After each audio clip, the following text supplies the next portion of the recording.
Antes de comenzar el devocional, quisiera dar unas palabras de ánimo a un hermano que está allá en Ciudad Juárez, que constantemente me escucha, y él se llama Martín, es un gran hermano y amigo mío, y yo quiero animarle en esta mañana, porque sé que él está confiando en el Señor, y quiero decirle que estoy orando por él. Que Dios le bendiga grandemente y salga pronto de esta prueba en su cuerpo físico también. Y a la familia, pues que Dios les dé ánimo, les animo en el Señor, sigan confiando en el Señor, Él es el que cuida de nosotros. Bueno, hasta el día de ayer, hasta aquí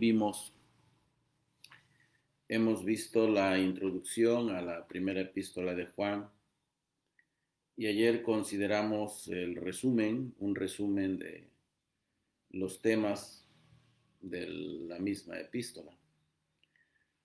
Vimos que Juan trata de los fundamentos de la fe cristiana, que expresa el carácter cristiano en términos simples también. No le gustaba complicar las cosas a sus ovejas. De una manera sencilla, él intentaba enseñarles la palabra de Dios y se las enseñó. Les habló de las cosas básicas de la fe. También refutó a los falsos predicadores del evangelio. Y la verdad es que pues no los toleraba. Él era amante de la buena doctrina y no soportaba aquellos que predicaran un evangelio diferente, como decía Pablo. Consideró también el desertar de la doctrina verdadera como algo demoníaco. Y así consideró a la doctrina falsa al evangelio falso. Así se expresa él en el capítulo 4, versículos 1 al 7. Y él dice a los hermanos, no le crean a todo espíritu. Pónganse a discernir las cosas. Hagan uso del discernimiento espiritual. Porque no todo espíritu es de Dios. Porque muchos falsos profetas han salido por el mundo, falsos predicadores. Y cuidado que tenemos falsos predicadores hoy día, por todos lados. Sobre todo, la mayoría son aquellos que aparecen en la televisión. Son muy populares, pero son falsos predicadores. No estoy diciendo que todos, pero sí la mayoría son falsos predicadores. También les habló de la felicidad, de la santidad y de la seguridad de la salvación. Él quería que sus ovejas vivieran una vida plena. Él quería que fueran felices. El cristiano no tiene por qué vivir amargado. El cristiano sabe disfrutar la vida, pero no como el mundo. Y la paz que goza también no es la del mundo.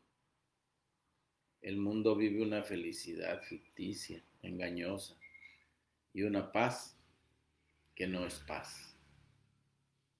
Viven en una confianza que es falsa, no tiene fundamentos firmes.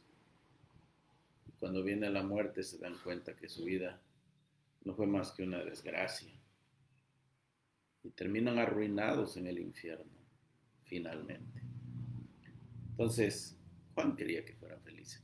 ¿Y a poco no somos felices los hijos de Dios? Sí que lo somos. Nosotros no estamos amargados.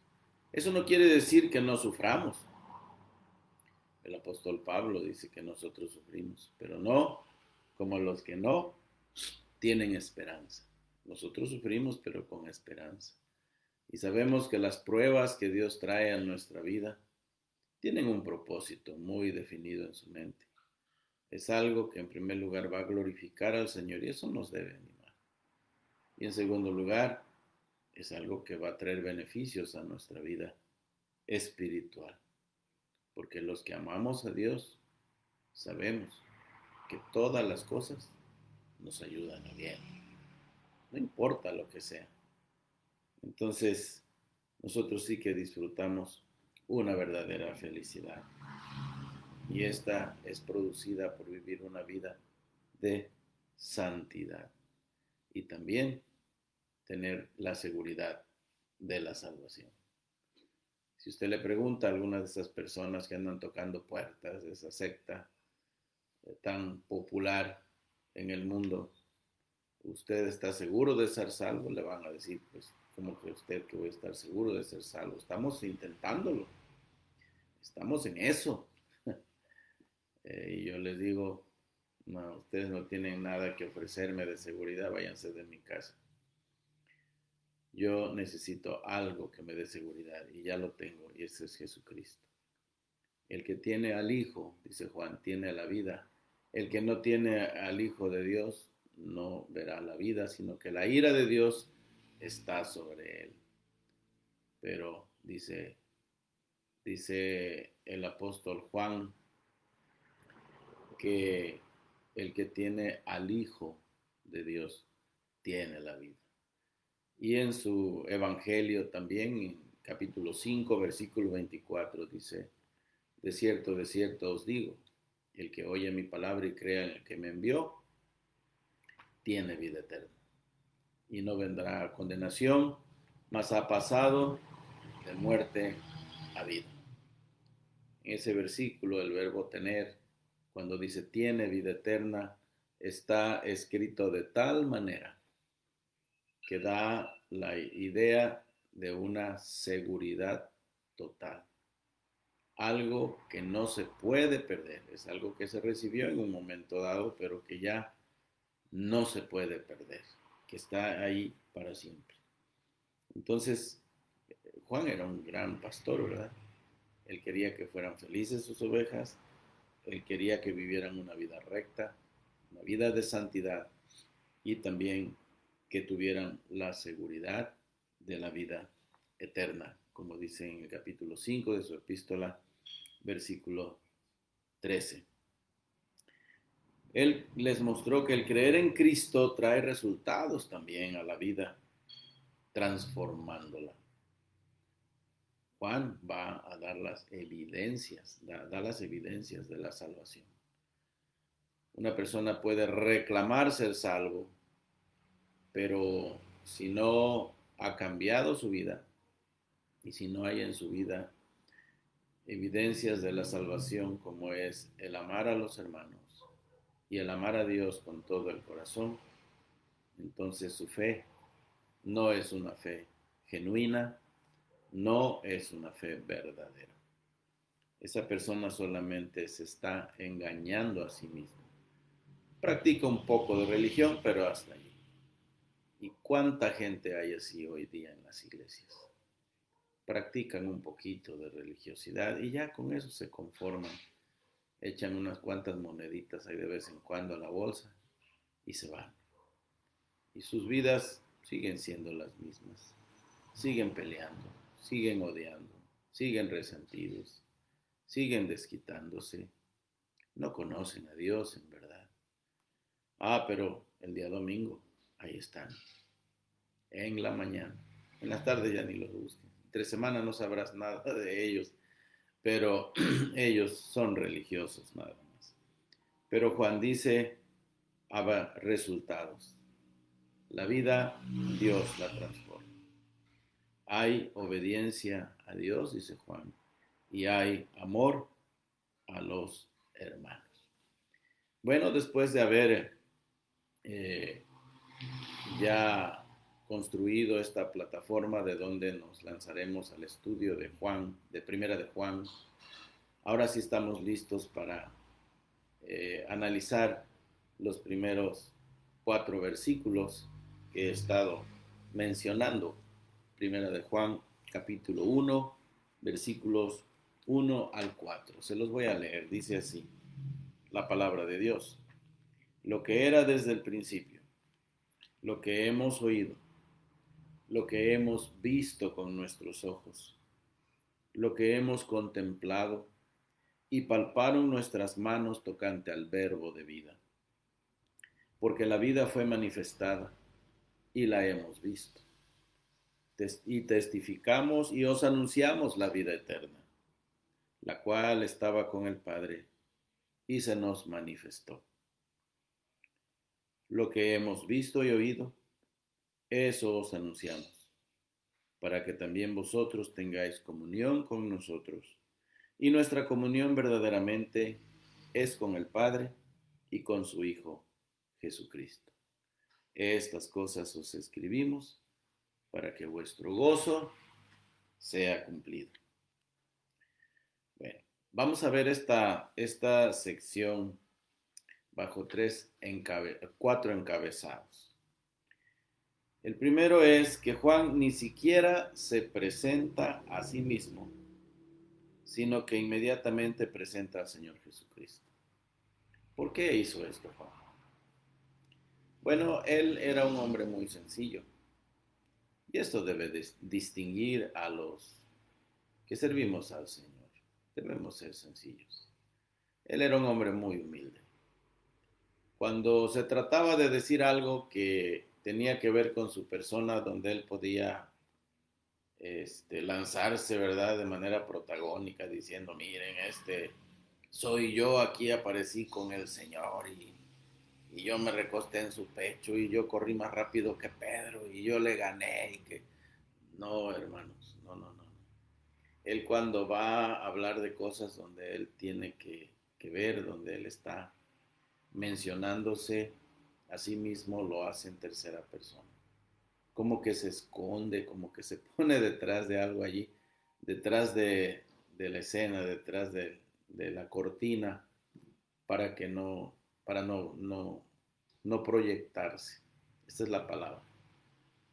Y bueno, hoy día a mí me da mucha tristeza ver esto porque pues lo veo veo, no estoy ciego y me doy cuenta, hay personas que subestiman nuestra capacidad de darnos cuenta cuando se están proyectando, pero no es difícil, hermanos. Sean ustedes este, sabios, sean inteligentes. Eh, Sé que hay gente muy, muy fácil de seducir en las iglesias y en la nuestra, pues no es la excepción. Hay buenos hermanos, son ingenuos y fácilmente los envuelven en su oratoria tan florida que tienen. Pero créanme que no es difícil darse cuenta cuando a la persona le gusta proyectarse. Tú les escuchas hablar y son los héroes de la película. Son los protagonistas, tienen el papel estelar de sus historias y siempre son los grandes. Y bueno, pero Juan no era así. Juan no le gustaba proyectarse. Era un hombre sencillo. Aprendió bien de su Señor. Juan aprendió bien de su Señor, porque el Señor así era. Si algo lo distinguió, era la humildad. Y él podía decirlo bien a bien sin pecar. Aprended de mí, que soy manso y humilde de corazón, y hallaréis descanso para vuestras almas. Palabras tan hermosas de nuestro glorioso Señor. Aprended de mí, que soy manso y humilde de corazón. Qué tremendo cuadro, ¿verdad? ¿Cuántas veces he llorado cuando yo lo visualizo al Señor cuando ahí en Juan 13, ¿verdad? Aparece esta escena tan tremenda donde él, después de ver la necesidad allí de lavarse los pies, de que alguien hiciera esto, y al ver que nadie se atrevía a hacerlo, como sucede en nuestras reuniones a veces, ¿verdad? Pocos tienen esa disponibilidad de servir. El Señor sí la tenía, porque Él dijo, el Hijo del Hombre no vino para ser servido, sino para servir y dar su vida en rescate de muchos. Y bueno, pues él se ciñe una toalla a la cintura, agarra una bandeja, lebrillo, llamado lebrillo allí, y le pone agua y se pone a lavar los pies de sus discípulos, a hacer el trabajo que correspondía al hombre de más bajo rango en la casa, en la hacienda. Un trabajo que correspondía a un esclavo. Fíjense ustedes, el Señor se humilló tanto.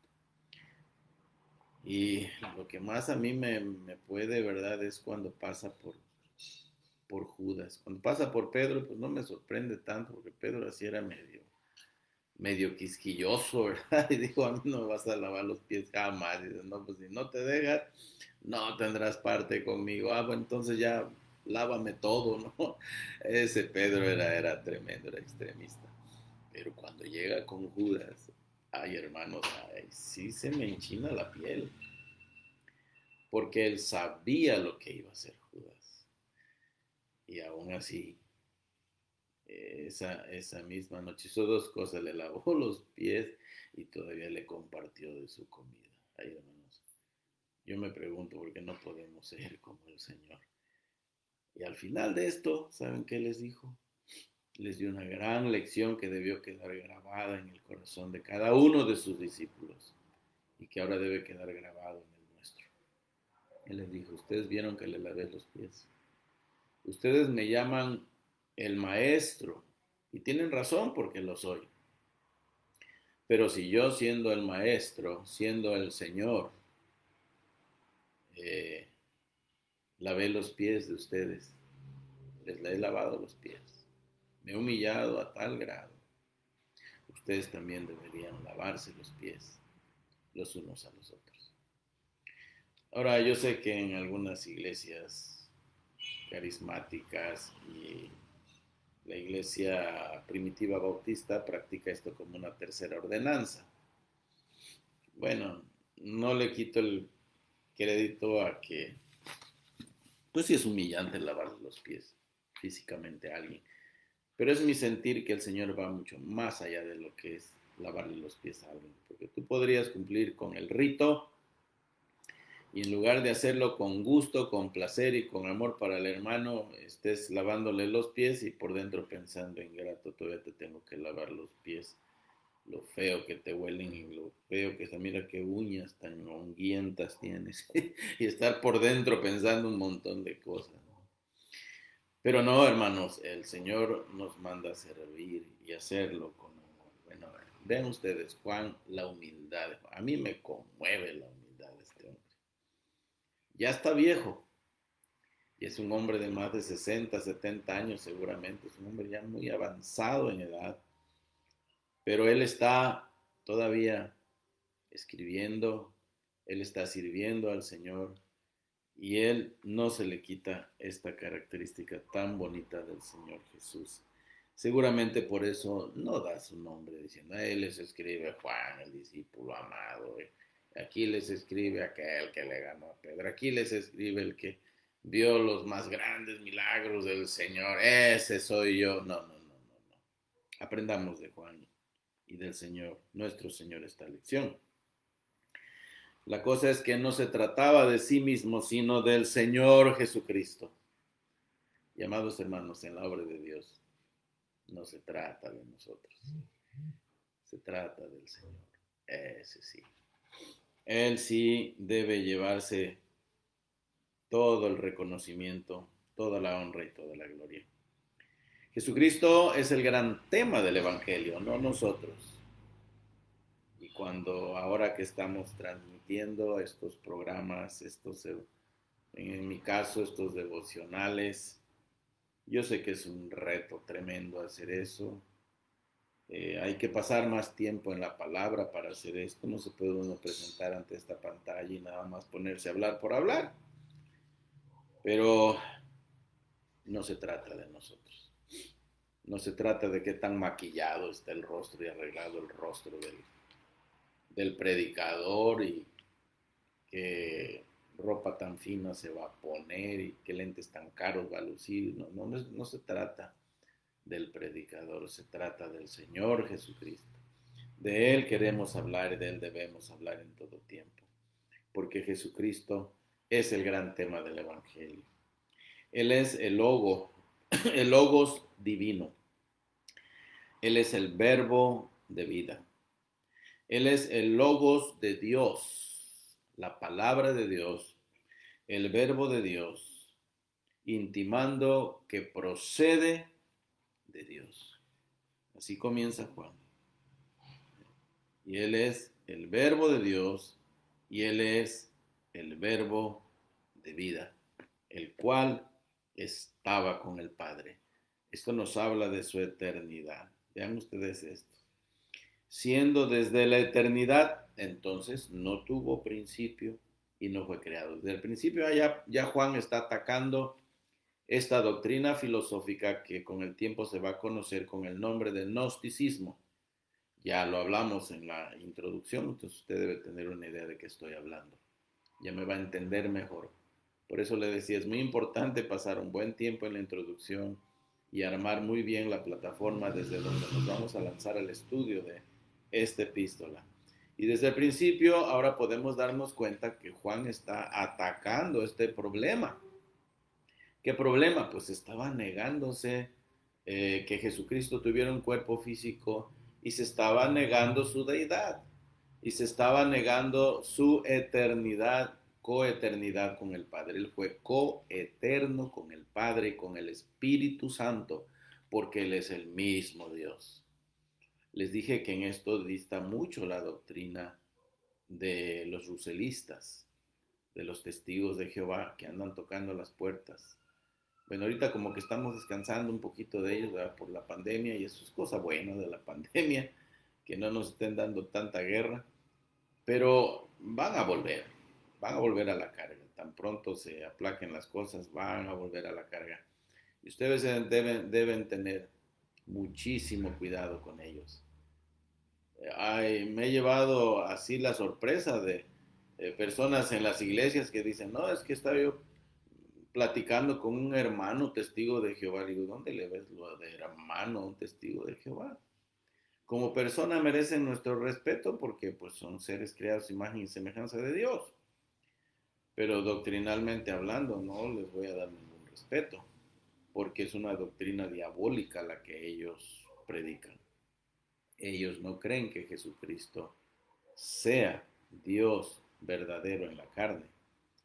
Eh, Ellos adoptaron la doctrina gnóstica, las doctrinas del gnosticismo, que niega la eternidad de Cristo, que niega que Cristo sea igual a Dios y que tenga los mismos atributos del Padre y del Espíritu Santo. Incluso tampoco creen en el Espíritu Santo como una persona. Dice, no, el Espíritu Santo nada más es un aire, es un viento y no goza de personalidad porque es la fuerza activa de Dios con la cual Él hizo el universo, pero Él no es una persona, por lo tanto no es Dios y no existe como tal. Bueno, pues tenemos evidencias en la palabra de Dios muy claras de que el Espíritu Santo es una persona, porque el Espíritu Santo habla, el aire no habla, pero una persona sí. El Espíritu Santo se alegra, el Espíritu Santo se entristece, el Espíritu Santo toma decisiones. Pues tiene estas tres cualidades que hacen de un ser personal. Una persona tiene intelecto, tiene voluntad y tiene emociones. Y repetidas veces lo vemos, sobre todo en el libro de los Hechos. Ustedes van a ver al Espíritu Santo participando en discusiones, en decisiones, el Espíritu Santo prohibiendo o dando libertad a Pablo para ir y predicar el Evangelio. Prohibió a Pablo que fuera a predicar a Asia. Le dio libertad a Pablo para ir a predicar a la provincia de Macedonia. Es como el Evangelio llegó a Filipos, llegó a Berea, llegó a Tesalónica, porque el Espíritu Santo dio libertad a Pablo. Bueno, pero ellos no lo creen, ¿verdad? Testigos no lo creen. Y así ellos hacen a un lado la palabra de Dios. Entonces vean ustedes a Juan aquí dando ya una gran lección al respecto. Entonces, siendo desde la eternidad, para Juan, Jesucristo no tuvo principio, no fue creado. Él no es el ángel Gabriel y él no es una de esas tantas emanaciones o espíritus o demiurgos emanados de Dios, ¿verdad? Entre unos buenos y otros malos, y bueno, no es así. Cristo es Dios. Él hizo todas las cosas. Él es el creador de todo el universo, porque así lo dice Hebreos, por quien asimismo creó, hizo el universo. Si usted se va a la epístola de Colosenses, escrita por Pablo, ¿verdad? También en Colosenses, él dice que Jesucristo creó a todas las cosas, incluyendo a los ángeles. Mire usted lo que dice el versículo 16 de Colosenses 1. Si lo tiene, anótelo y ya luego con calma lo busca. Pero si no, escuche la lectura. Dice así, Colosenses 1:16. Porque en él fueron creadas todas las cosas, las que hay en los cielos y las que hay en la tierra, visibles e invisibles, sean tronos, sean dominios, sean principados, sean potestades, todo fue creado por medio de él y para él. Lo que está diciendo Pablo aquí es que Jesucristo creó a todos los ángeles. Entonces deberíamos hacer una pregunta a los testigos de Jehová. ¿Acaso un ángel es capaz de crear a otro ángel? No. Un ángel no tiene la capacidad de crear. Solamente Dios tiene la capacidad de crear, hacer cosas de la nada, solamente con el poder de su palabra. Solamente Dios lo puede hacer. Y este es Cristo. Todos los rangos aquí se distinguen distintos rangos angelicales. Hay del mayor hasta el menor. Y se denotan por las expresiones de Pablo aquí. Son tronos, son dominios, son principados, son potestades. Todo fue creado por medio de Él y para Él. Este es Cristo, es nuestro Señor Jesucristo. Entonces, ¿qué está diciendo de entrada? ¿Qué está diciéndonos Juan? Que Jesucristo es Dios. El segundo encabezado nos habla de las pruebas que presenta Juan con respecto a Jesús como el mediador. Son las pruebas que presenta Juan con respecto a Jesús como el mediador.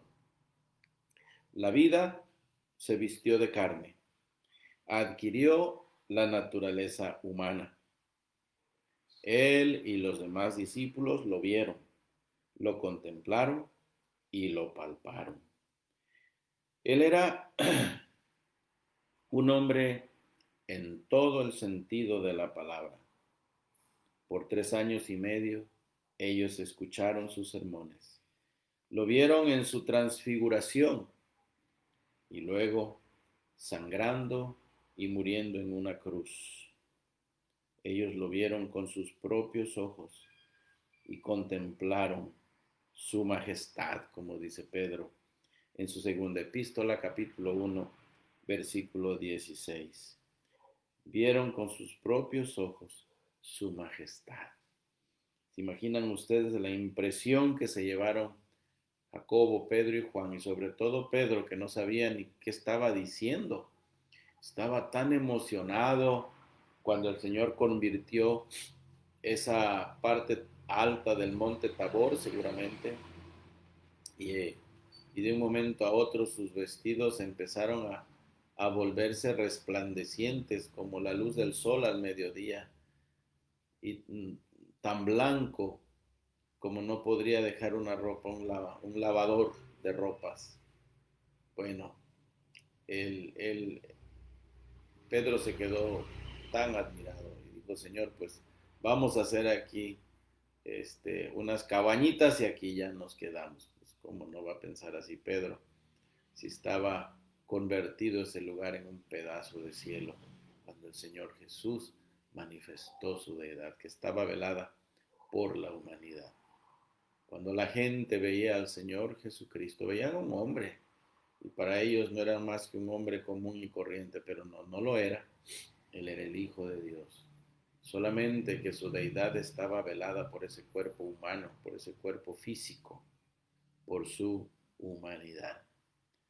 Fíjese usted que cuando esos pajaritos se paran en esos cables de luz que están forrados por un material que impide que la electricidad mate ese pajarito, él está parado sobre un dieléctrico que impide que la electricidad lo mate, pero por dentro corre una corriente mortal.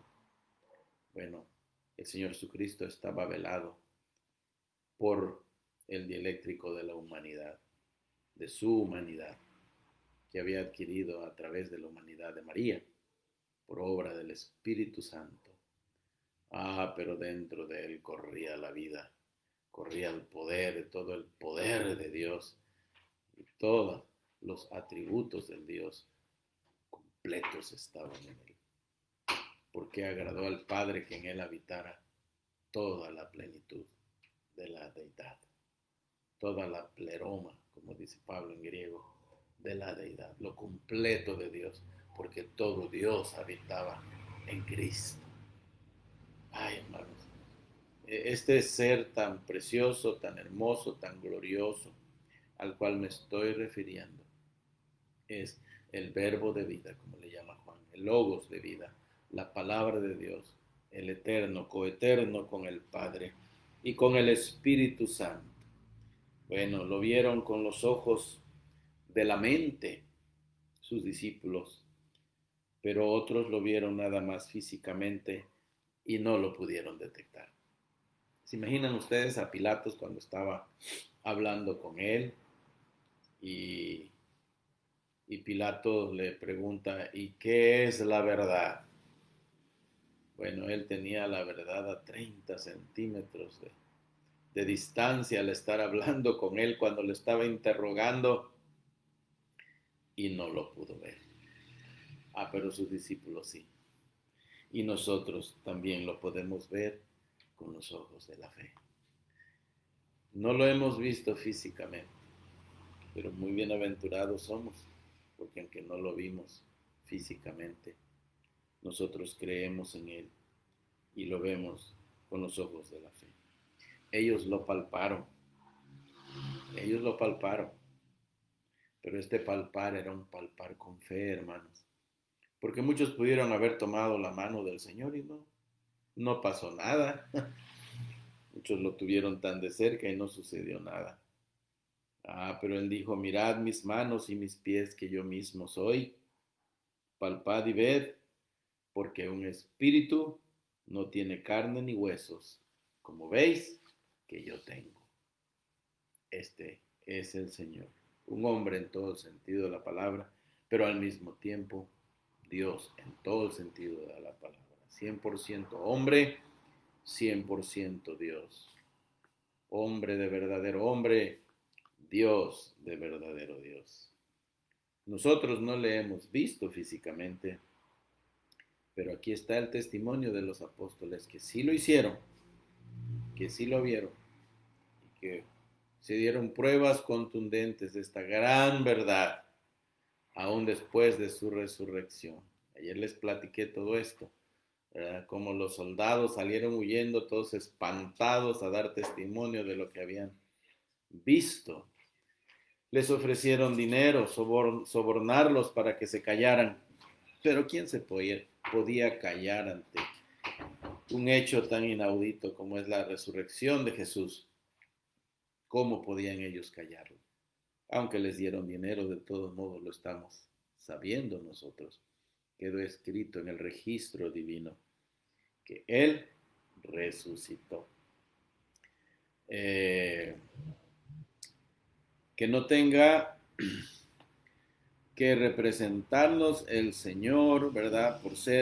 Que no tenga que reprendernos el Señor, que no tenga que reprendernos ahora el Señor por ser tan tardos para creer como sucedió a sus discípulos. Allá en Marcos 16:14 los reprendió. Les dijo, ustedes son muy tardos para creer lo que dijeron los que ya me habían visto. Los tuvo que regañar. Y hermanos, pues que no pase esto a ninguno de nosotros. Yo no sé, seguramente me está escuchando alguien que todavía no ha tenido la experiencia de conocer al Señor Jesucristo en verdad. Ha oído de Él, ha escuchado de Él, pero hay algunos que en verdad no le conocen. No espera que el Señor le reprenda por ser tan tardo en creer. Él está vivo. Él está vivo. Esa es la razón que nosotros no le traemos en un crucifijo, porque Él no está muerto. Él no está clavado ya en la cruz. Él está allí morando a la diestra del trono de Dios y Él está intercediendo por nosotros. El ser encabezado es el siguiente, la razón de darnos todas estas evidencias, la razón de Juan para dar todas estas evidencias. Básicamente son dos. La primera es tener comunión entre nosotros. Tener comunión en Él, creer en Él entre nosotros. Y en segundo lugar, para tener comunión con el Padre y con su Hijo Jesucristo. Entonces aquí las razones de darnos toda esta información y poner estas evidencias, decir nosotros lo vimos, nosotros lo tocamos, nosotros lo escuchamos, nosotros tenemos todas las evidencias de que esto es cierto, que Jesucristo es real, Él es el Hijo de Dios, Él estuvo con su Padre antes de la encarnación por toda una eternidad. Él no era un hombre, Él no tenía un cuerpo físico antes de su encarnación. Eso sí tuvo principio en Él, pero eso no quiere decir que Él no haya sido coeterno con el Padre y con el Espíritu Santo. Claro que sí. Él vivió toda una eternidad con el Padre y con el Espíritu Santo. Porque Él no tiene principio, al igual que Dios, Él no tiene comienzo. Porque Él es Dios, solamente Dios es eterno y no tiene principio. Pero su humanidad sí tuvo comienzo, sí tuvo principio. Y esa la adquirió en el vientre de María. Ahora, ¿por qué nos da todas estas evidencias, Juan, de eso? Bueno, para que tengamos comunión, el poder compartir esto. Ahora, no está hablando aquí de tener comunión en un aspecto social, de social, tener compañerismo social nada más. No, no, no, no habla de esto. Esta es una comunión en el creer. Esta es una comunión, el creer. Es ser compañeros en la misma fe. Es tener una fe en común, un creer común. Y miren que no todos lo tenemos. Solamente los hijos de Dios tenemos este tipo de comunión. Pero no lo podemos tener con el incrédulo, ni el incrédulo con nosotros, porque ellos no creen. Ellos saben que Jesucristo existe, pero eso no es suficiente para salvarse. Si usted le pregunta a una persona si cree en Cristo, oh, por supuesto, Él vino hace 2000 y pico de años y murió en una cruz. El dato histórico lo tienen en sus mentes, pero eso no les hace ningún bien. Es un buen principio para comenzar y poder un día creer y tener este tipo de comunión entre ellos y nosotros, pero eso solamente cuando Dios hace el milagro y la persona en verdad deposita su fe en el Señor Jesucristo. Entonces, para que tengáis comunión con nosotros. Y finalmente será una comunión en el cielo y en bendiciones que vienen de allí. Compartimos entonces la misma felicidad y la misma fe. Por eso los cristianos nos identificamos en cualquier parte del mundo. Los hijos de Dios nos amamos y nos identificamos en cualquier parte del mundo. No importa que seas chino, seas norteamericano, que seas lao, que seas vietnamita, que seas japonés, mexicano, donde quiera que se topan dos hijos de Dios, sin importar las barreras culturales y el idioma, siempre tenemos este tipo de compañerismo, tenemos esta comunión, esta misma fe en Cristo. Y esta pues nos une y nos hace amarnos, nos hace querernos, nos hace preocuparnos y el ver los unos por los otros. Pues qué hermoso es ser cristianos. Pero en segundo lugar, también para tener comunión con el Padre y con su Hijo Jesucristo. Esto es solo una probadita, hermanos, de lo que será estar un día en el mismo cielo. Oh, lo que se están perdiendo, ¿verdad? Los que no conocen al Señor, los que no creen en el Señor Jesucristo, lo que se están perdiendo, hermanos. ¿Cuántos están muriendo de esta enfermedad sin esa esperanza y sin ese amor?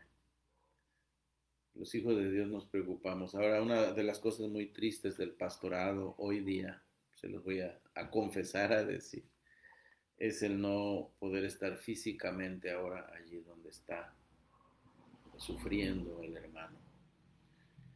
Hay ocasiones en que no se puede, las autoridades no lo permiten, y ahora pues estar espaciados, tan espaciados en un culto de iglesia es algo que aflige mi corazón.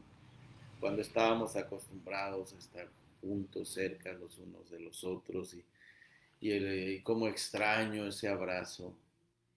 Un día me dice una nenita en la iglesia, pastor, tengo muchas ganas de darle un abrazo, pero no puedo, mire, las reglas. Le digo, pues no sabes cuánto me muero yo por darte un abrazo también, pero esas cosas nos ponen tristes. Pero aunque no podamos darnos un abrazo físicamente, amados hermanos, en el espíritu sí podemos hacerlo. Porque el hermano puede sentir ese amor y esa compasión. Si no puedes estar ahí, bueno, puedes hacer una videollamada. Hay hermanos que se han dado ese alcance. Ay, voy a hacer una videollamada para que me vea mi hermano, para verlo. O por lo menos le voy a hacer una llamada por teléfono. Le voy a hablar para saber cómo está.